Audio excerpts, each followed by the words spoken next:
Welcome back to Love, Life, and Legacy, the podcast dedicated to helping you navigate the hypersexual times in which we live. And today, Benjy and I are talking about the beast within. We've had similar conversations in the past, but we really go deep into talking about what this beast is that we all have within us, how to deal with it when it arises, and also how to make sure that you weaken it so that you're not feeding it and letting it take control of your life, so that you can take control over its life and take control back of your life. So if any of that made sense, I love you. And please welcome to this episode about the beast within. Welcome to the podcast, everybody. Yeah, welcome to the podcast. How you doing, Benjy? Let's go real casual and then we'll go into the topic. I'm totally ready to talk, man. I love this topic. That's something that I think about and talk about every day, all day. So let's get into it. That's how he's doing. I'm doing great. Just so you guys know, if you're listening to this, it might even be after it's happening, but we are having events in Dallas on October 21st, in Chicago on October 28th. And then it looks like we're pretty much locked in for events in New Jersey on November 18th and DC November 11th. Look at that. So just so you know, that took every neurotransmitter that I had to remember that information. If you are in one of those subregions, we've already hit subregion 5, which was the Bay Area Family Church, but we are now hitting the rest of the 4 subregions. If you're in those subregions, these are subregional events. Even if you have to drive 8 hours, do it. We heard that there's a possibility that Ohio might take a van of people to Chicago on the 28th. If you are anywhere in the vicinity, if you can take a plane, a Segway, roller skates, a Tesla, an old clunker, a unicycle, a rocket ship, anything, get there, okay? It's really important that you guys come to these live events to be surrounded by the right people, not just the people, but the atmosphere, the climate of healing and the climate of freedom. Real sexual integrity just is an expression of freedom. So please, by golly gosh, get yourself over there. Yeah. Thanks, We're Benjy. looking forward to it. Lots of travel, and Benjy's... Andrew did a killer job at inviting everyone to it. So hit us up in your area. So today we're going to talk about feeding the beast, everybody. I want to say that something that I've been thinking about off and on for a long time, but I actually brought it up. I didn't know that we were doing this podcast today, but I prototyped this talk, communicating about it yesterday in my group with very interesting results, because last night one of my group members had an extreme fallout. He fell off the wagon real hard. And I think it was because his inner beast was angry. Yeah. It was like, don't talk to me like that. He didn't say this, but it was like a very extreme reaction. And another guy was mentioning that this book is like really challenging.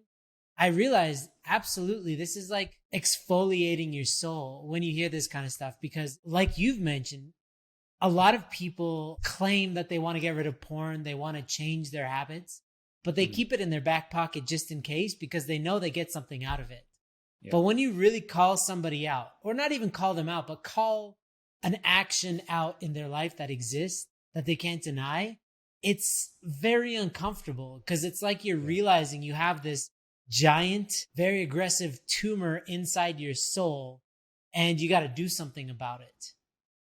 Let's get into it. In terms of the metaphor, it's really that we're born with very pure hearts. We have all the potential in the cosmos when we're born, but we have all these things implanted in us throughout our upbringing, good and bad. We have visions of hope given to us by art, by stories that we hear from friends or whatever.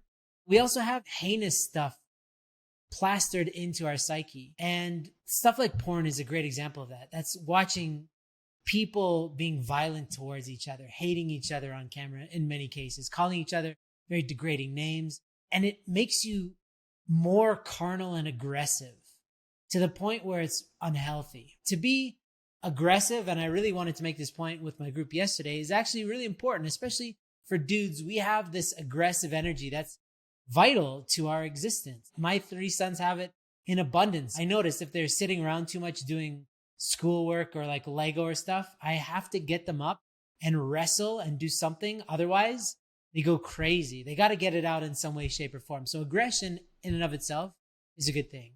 But when it becomes abusive and hurtful to your environment, that's when it starts to become negative. And that's what porn takes, that aggression, and turns it into something sinister and something selfish and something sadistic.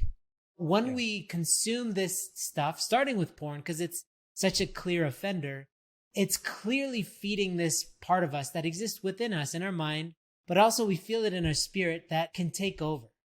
And when that monster, when the beast inside of you is really engaged, there's very little that you can do if you fed it long enough with enough disgusting nutrition. What it eats is people's pain and suffering, this kind of stuff. It becomes so strong that there's nothing you can do. And that's when you see people acting out. Like, even though they're trying with all their willpower to stop themselves from acting out, they cannot. Because this thing, this urge, this desire is so much stronger than them. Yeah. It's interesting. I explain it in very similar terms to people because it's true, right? It's a real thing. And I call it the little monster, right? That grows. It's a helpful visual for people that have told me, guys that have told me, it makes the micro decisions more important. We tend to think that checking out Instagram or these videos on YouTube that are a little raunchy, or those TV shows or movies that we shouldn't be watching, we kind of tend to see them as innocent. But if you actually understand that you're feeding that little monster, right? Call it dopamine, call it your brain, whatever you want to call it. If you see it as like, oh, you're feeding this. And if you're going to spend any time on Instagram in that kind of way, it's like you're hanging this giant steak in front of a hungry dog and you're telling this dog to sit and don't touch the steak. And then you walk away. It's like, how likely is it that dog is not going to consume that steak as soon as you turn your back? For people, I think it's a helpful visual to realize, like, anytime you do make those micro decisions that do eventually lead you down this rabbit hole to binge watching session of porn, people wonder, like, how come I was doing so good for weeks, months even, and then so suddenly I was down the rabbit hole and I was black abyss of porn watching? Well, it's because in most cases, people are feeding that monster little by little, and they don't even notice it because they think it's innocent, because they think it's fine. But that stuff is real. And that monster is begging you to come into the boxing ring and fight because it knows it can dominate you.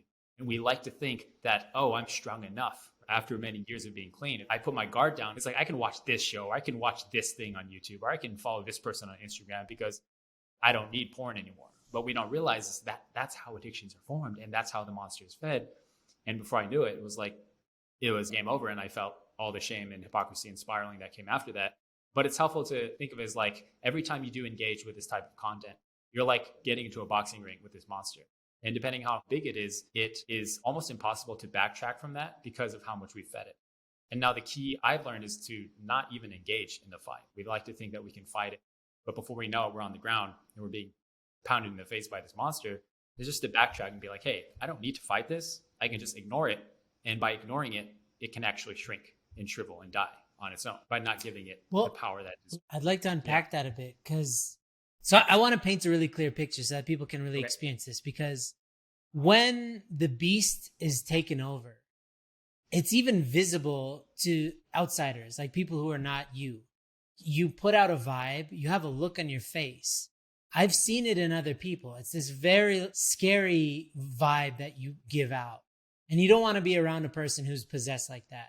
And another thing I mentioned to these guys, and none of them struggle with this, but when you start mixing alcohol, drugs, going to clubs and that kind of vibe, when you mix that in with this beast, is much more likely to act out with real people. Because now your brain, the prefrontal cortex, this part of your brain that helps you make good decisions, is basically like a security guard. And when you drink, it's like putting your security guard to sleep. And when it's asleep, then this beast can roam around freely. And then that's usually what takes over. And that's why when people, a lot of times when they black out, when they're drinking and they wake up, they're like, what the hell did I just do?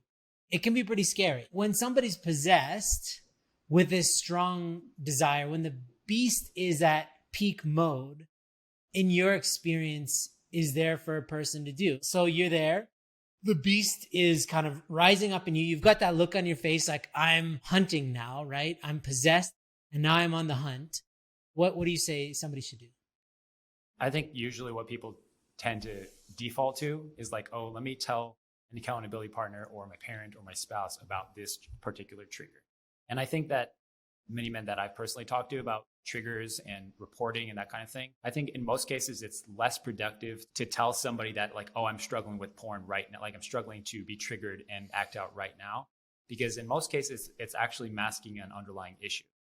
Because if you tell your accountability partner, which is good, and I think everyone should do, and it's a good thing, but in most cases, what can they actually do to really help you? They can say, oh, like, don't do that. Or they're like, I'll pray for you. Or it's like, you can do it. But I feel like a more productive use of daily discipline so that you don't even get to that place of no return is to get better at understanding those micro decisions that usually lead people there to the edge of the cliff and not even make them. So getting better at having the self-awareness of like, oh, today I was really angry, or today I flipped off somebody in traffic, or today I got upset at my wife because she told me how to wash the dishes and I don't like when she tells me how to wash the dishes, or something like that. These tiny micro decisions that people don't realize is actually what's leading people. It's like, oh, when this happened and I was frustrated or stressed because of work, I wanted to run to the bathroom and watch YouTube or go on social media or watch TikTok. I had this tendency to want to escape. That's a micro decision that usually leads people to feeding this beast. And until you get to that place where you're understanding and not letting those things slide, then you don't get to this place where you feel an uncontrollable desire to act out, to feed the beast, to indulge, but rather you can backtrack earlier. And for me, that's the saving grace of my own recovery, is realizing that if I always rely on somebody or some external thing to fix my issue when it really counts, I'll never do it because I'm always letting myself get there. I've had the mentality of I'm never going to let myself get to the edge of the cliff where I'm even tempted to jump off. And how do I do that? Personally, it's always been just talking about stuff with people. That's it. But not letting my emotions slide or like those micro things slide in my daily life. And that's been incredibly helpful for me as well. So can I clarify, because in the beginning you were saying reaching out to your accountability partner isn't the most helpful thing, but then at the end you said talking to people is very helpful. I would say accountability partners are incredibly helpful if you're not only talking about porn, because they don't many times want to be like your toilet where you're just using them to take a leak or take a crap in and then flush the toilet. They want to have a relationship, and it's a relationship that's healing. They've even done studies on counseling and those types of relationships. In counseling relationships and therapy, it's not usually the actual content of the conversation, but it's actually the relationship that's built that lets the person heal because they feel heard, they feel seen, they feel understood and accepted. Partnerships need to be one based on mutual trust and safety and relationship. And that's what actually is helpful. So it's not helpful to just go like, accountability partner. People have done this to me, like, save me, tell me what I need to do. What can I do? Like, there's nothing much I can do except, hey, what led you here? And let's not do that again so that you're not here anymore.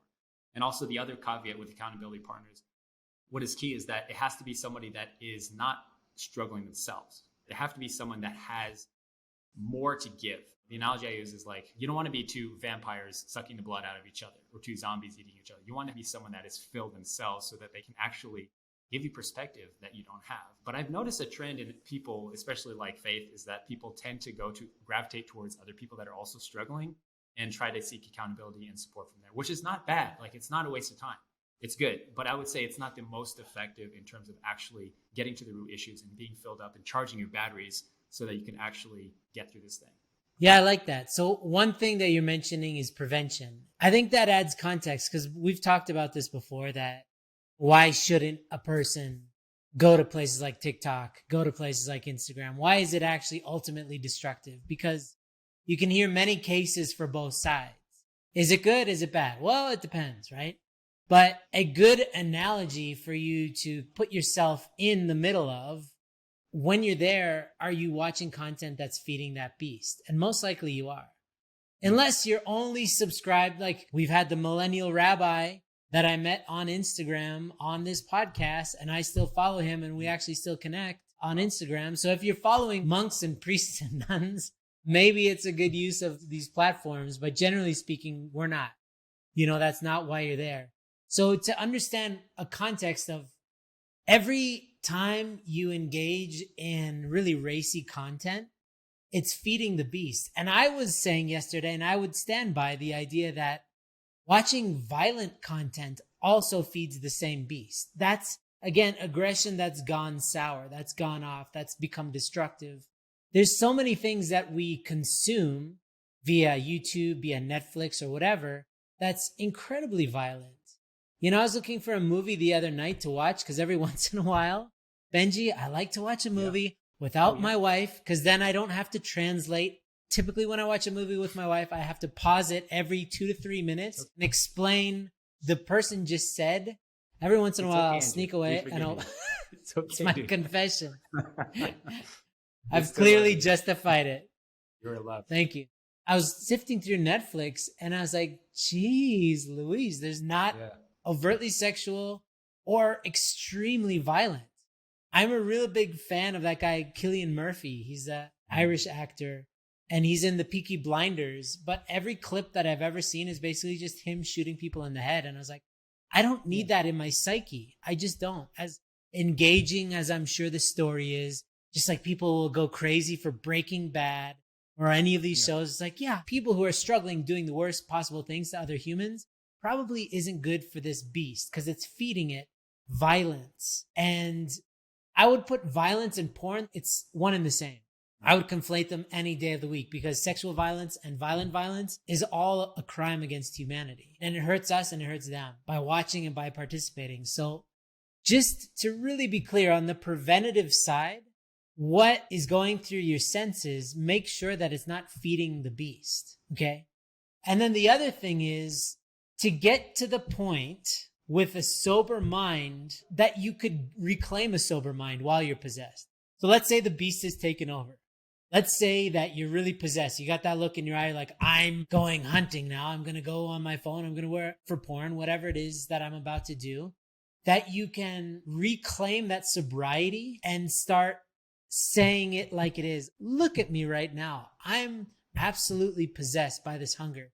To be able to take yourself out of yourself and to objectively see what you're about to do is you starting to take the driving wheel back of your own life. And it's very much possible as a part of the healing process, but it's snapping out of that possession, at least for an instant, so that you can see what you're doing. And that to me is the story of the Incredible Hulk, which is actually the beast within.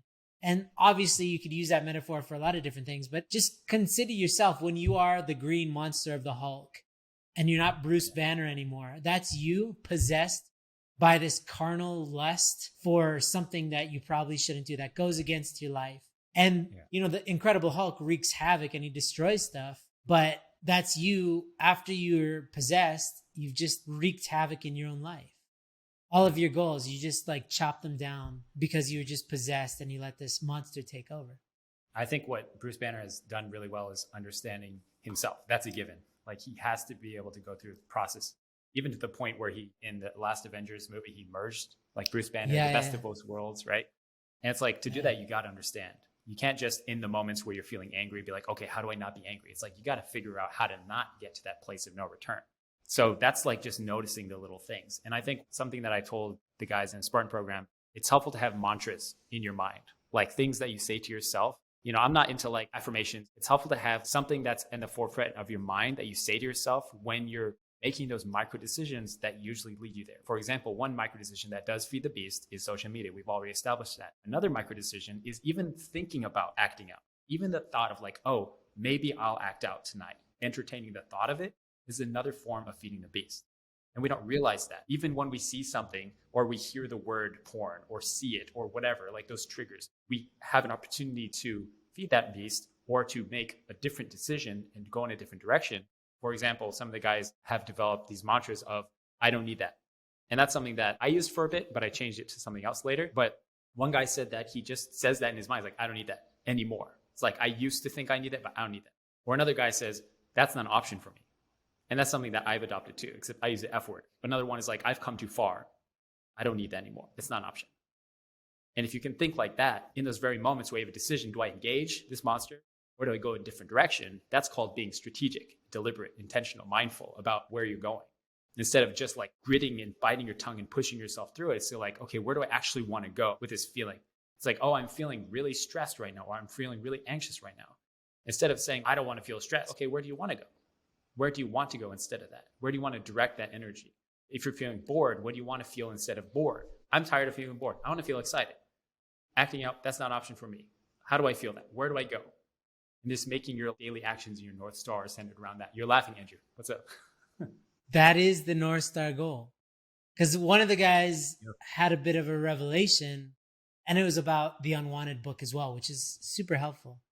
We actually brought up from a section of the Unwanted book this idea, when you're so used to this watching porn, it becomes like your familiar place.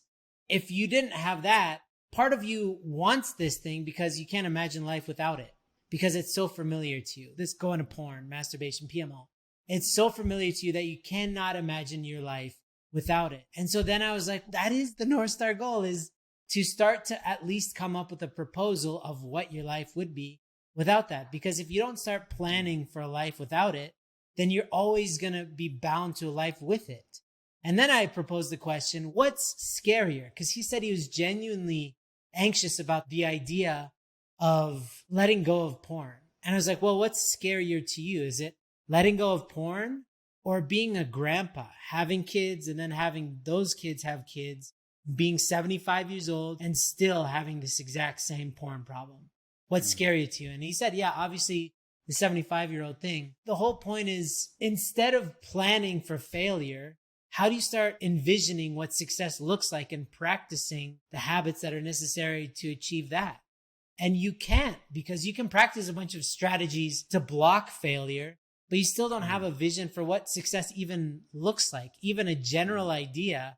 So what are you practicing for? You're just biding your time until you fail again, until you start practicing specifically for success. But success will look different for every person. What does success look like? What percentage of your day is spent working or doing something artsy or connecting with people or connecting with God? And that's on you to figure out. And that will change even in your own life from one phase to the next of your life. But the whole point is to become intentional about what you do want instead of trying to fend off what you don't want. But that is such a hard proposition for so many people. And one term that came out was the Stockholm Syndrome, which I really believe in. The Stockholm Syndrome is when you fall in love with the person who abducted you. So it happened in Stockholm. I think somebody was robbing a bank, and then they took hostages, and then the hostage fell in love with the person who took them hostage. And it sounds morbid, but you're falling in love with their strength and how commanding they are. But that's what people do with porn. They hate it because it's ruining their life, yet at the same time they love it because they give porn the best of themselves. They give them their sexuality. They give them their time and energy and their emotion, their essence. They're giving it freely to porn. And porn is only giving you back negative feelings. So to be able to break free from that relationship, you have to form a bond with something else other than porn. You've got a bond, right? We talked about attachment theory and stuff like that. If you're not going to attach yourself to porn, then what are you going to attach yourself to? That's awesome. On top of that, it's also the reality that the more we give power to something, the more it consumes us. The less we give power to something positive, the more the negative thing consumes us. If you spend your whole life running away from fast food, you were just bombarded with how bad fast food is for you. And every time you drove by a fast food restaurant, you would think, don't go to McDonald's, don't go to McDonald's. The chances are you're going to notice all the fast food places. And the chances are you're going to go through the drive-thru because you have nothing that you're actually going to. But if you just focus on driving in this metaphor, if you just focus on getting to where you want to go, then you're not even going to notice the stuff. And I was thinking today, actually, I was listening. No, wait. Let's finish that metaphor because I think it's very suitable because that whole thing is very true. Okay, I'm not going to go to McDonald's. I'm not going to go to McDonald's. Okay, great. Let's say even you succeed at that. It doesn't mean that you have a well-balanced diet just because you're not eating fast food. You could still be eating potato chips at home, but you're not going out to eat. Or you could be eating frozen dinners or something like that. It doesn't mean that you're eating what your body wants. So without a vision of what health actually looks like and how you want to feel and what that does for your mind and for your heart and for your immune system or whatever, then you're just bound to, well, I succeeded in not going to Kentucky Fried Chicken. Who gives a crap? What did you eat today? Let's go deeper. It's the same as going to McDonald's and saying, I'm going to eat a salad. That's probably better, but what are the chances that you're going to keep doing that? Probably low. What are the chances you're going to go back to the old habit? This is the same as people hanging out on TikTok and saying like, oh, I'm not watching porn. I'm being educated on YouTube. It's like, yes, YouTube is very educational, but most of the time a high percentage of stuff that people are consuming is not deliberate. It's not strategic. It's pretty mindless. So I started implementing that in my life. If I'm going to YouTube, I only am using the search bar, going to search for something specific, and then I'm out of there. I'm not going to go hang out at McDonald's to eat a salad. I'm not going to go to the bar to just drink water as a recovering alcoholic.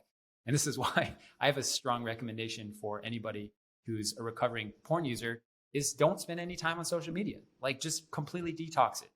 The justifications are real to keep it in, but we got to just focus on something bigger. And well, to go even deeper, McDonald's, we're really crapping on McDonald's at this point, but that's absolutely fine with me. McDonald's isn't in the game of health. So even their salads that they provide are going to be with crappy ingredients because they're not committed to providing with organics, to providing you with really nutritional content. And that's not what they signed up for. And you kind of know that going in. Well, the best of a bad list. And it's the same with social media where you go to these places and you know you're not going to get, especially on a place like TikTok, your life isn't going to change for the better because of a video that you saw. At best, you're not going to ruin your life, but you're not going to really enhance your life by any great measure there. It's a direct correlation with that metaphor. If you want a really, really good salad, you go to a place that specializes in healthy ingredients. They want you to be healthy. Okay, and that's their mission statement. They're committed to it. It's what they do. It's what they're good at. And that's just simply not what McDonald's is committed to. Same with TikTok is not committed to making your life better. It's committed to distraction, endless distraction. So no matter how much you want to go there to make your life better, that's not the purpose of the thing. You go where you would best be placed to serve that purpose, which is to make your life better. And you have to identify what those places are. Yeah, and it could be anything like TikTok, Instagram, YouTube, Burger King, Taco Bell, KFC, doesn't matter. Yeah. I think it's about being deliberate, right? And that's what I realized about YouTube is that I always justified it as like, oh, this is educational because the stuff I watch is pretty good. It's either finance related or it's health related. Or it's like Lord of the Rings related, which I find interesting. And then I realized all the justifications I was making for it were all the same justifications that people make for porn addiction. It's the same thing. It's like, oh, it's stress relief. It's relaxing. It's like, well, people say the same thing about porn. And then I was like, oh, it's educational. But then I looked at the amount of time I was spending on it. And I was like, man, that's a lot of wasted time that I could be doing something else. The opportunity cost of these platforms is way, way higher than I think any of us realize. As soon as I cut that out, I was like, okay, I have 2 hours a day or an hour a day that I can actually learn something interesting and to be strategic with my time instead of just mindlessly letting the algorithm serve me something on that day. I love it. And I got to say, maybe 3 weeks ago, I was stranded. I had this plan. I gave my car to the auto mechanic. He was going to fix it. And then I was kind of stranded for a bunch of hours, but I planned it so that about a mile away, there was a Starbucks. And I was going to sit there and do my work until I got picked up by my wife. Turns out that Starbucks was only drive-through. And then the only other restaurant within another mile was McDonald's. So I was like, oh my God. And I ended up having a meeting there. And since I was there, they have these giant fancy touchscreens now. And I was like, okay. So I got a coffee. And then I was like, I'll just get something to eat. I'll try it out. And I got this breakfast burrito. And I was like, oh, it's pretty cheap. And then I took a bite into it. And I was like, this what death tastes like. This is the worst. And I just piled on ketchup. I felt so gross after it. But the reason I bring that up is because there is that thing where you automatically feel a little bit rich when you walk into a place like that. Because you look at the dollar menu or whatever and you're like, yo, I can get 5 of these things. And then you get them and you're like, yo, these things are trash. I got 5 pieces of trash. Same with these social media things. It's like, I got free time or I can scroll a bunch and anything is like value meal. It's value for money, but it's not value for your health or valuable, I would say. So we'll leave McDonald's alone. Sorry, buddy. It's our generation, man. We grew up on McDonald's and that's like the epitome of crap food. Back in the day, it was the ultimate, right? It was like when a McDonald's went to a new country. I don't know if you saw in Russia after communism fell, but there was a lineup for like 7-8 hours, thousands of people lined up to go to McDonald's because it was so famous. But now the world's different and we actually care about our health. So with that said, now we have to work on mental junk food, emotional junk food, spiritual junk food. I've been talking a lot with people about social media because in our program, the Spartan program is like one-on-one. And I ask them like, you should do this social media detox. And then I see in their mind all the justifications. I can see it happen.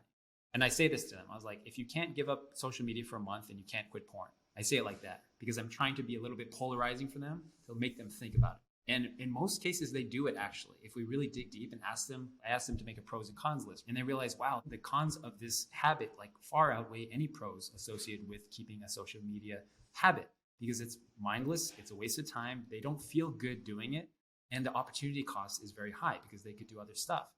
And so I've noticed in people when they actually go through this process of realizing it's the same process people have to go through quitting porn. It's the same thing. It's just a different level of escapism. And when I call it escapism, and I like to call it escapism because if I say porn is an addiction, which it is, but if I say you have a porn addiction, immediately people try to make all these mental decoding of, am I actually addicted or do I just have a bad habit? Like, am I that addicted? And then I say it's like a bad habit. And then if you say it's a bad habit, people tend to think of it as like, oh, it's just like biting my nails or picking my nose. It's not that bad, right? But if I say it's an escape, then people are like, oh, okay, I understand that. I resonate with that because it is an escape. And then they ask themselves, what am I escaping from? And this applies to porn, social media, video games, violence, anger, irritation. When people engage in these behaviors, we have to ask the fundamental question, what am I escaping from? Because when you understand that, then you've won the battle because you don't need it anymore. I try to like help people figure this out. Okay, what am I escaping from? Well, most of the time when I'm really triggered to watch porn or go to my phone, whatever, it's because I'm bored. Okay, let's figure that out. Or they say, I'm really stressed. All right, let's figure that out. Because under those buckets of emotion, there's always something very deep in that. There's some kind of underlying fear that people are not aware of. And they think when they start a program or join Hainu or join Ascend, they think like, oh, my trigger is social media. Or my trigger is Instagram. My trigger is going to the gym and seeing people at the gym. And then they realize like when they're deeper into porn recovery, they realize that that's actually not their real trigger, but there's actually deeper, more emotional, internal trigger that's happening before that they've depended on for so many years to alleviate in order to experience some level of relaxation. But it's all artificial and it's all a fallacy. And when people get that, it's like, oh, there's something going on underneath that we're all escaping from. And it starts with, what do you do with your phone? That's where it starts. What do you do with your phone when you're on the toilet? And it ends with true escapism, which is like porn, drugs, alcohol, whatever, all this stuff people do. Violence. Yeah. So I just want to make that point that it starts there. It's not to be taken lightly. What do you do with your ghost thumb? You know, when you're in the elevator and it's awkward and you just go to like Facebook for no reason, you're just like, why am I going to Facebook? It's like an automatic thing now. Yeah. I think that's a good place to end because the metaphor is really clear. And I hope that's really helpful for you all. Because I think we're coming from a very male-centric perspective of this aggression. But I'm absolutely certain it applies to everybody. The beast might look different in everybody. Mm-hmm. Which is why I haven't seen it yet, but I know there's a She-Hulk series now to try and explain what the woman side of having the beast within looks like. But we want to make this metaphor as clear as possible because every conversation that you have, if you think of even gossip or hoping that somebody else does badly, that's definitely feeding that beast within you because that's a part of the subject winning over the object, which is all porn is, which is dominance, right? It's this role playing of somebody dominating another person. So it can even come in subtle ways in terms of like conversations or thought processes. So try to catch that beast, try to call it out. And the idea is, I don't believe that once we've created this beast, that it can ever be killed. But I do know for certain that you can weaken it, you can make it emaciated and nullified. You can take away its power. You can chain it up. You can absolutely control it. And that's by asserting yourself, sticking to your guns, learning what this beast is truly triggered by, and finding natural solutions to natural urges instead of unnatural solutions to natural urges, which is what most of us do. So if you start living a healthy, balanced life, you're naturally going to weaken this monster, this beast within. But the point is to get it so placated and docile that it doesn't even attempt to take over anymore because it's such a former version of itself. And you can absolutely do that. So please use this metaphor to notice, when am I feeding this beast. And again, there's also that Native American analogy of the two wolves within you. When am I feeding this beast within me? And when am I feeding my North Star goal? Let's have those be the two countering forces. Because one's going to ultimately bring about the life that you were born for, and the other one is going to destroy anything valuable in your life. And it's all made up by a series of micro decisions like Benjy was mentioning. So please observe, when are you feeding the beast? When are you feeding your North Star goal? Benjy, anything else before we tick off? Good. Thank you everyone for listening. Please follow us, subscribe, share this episode with people. That's the only reason we do this, is to help you all. So we appreciate that and love you all.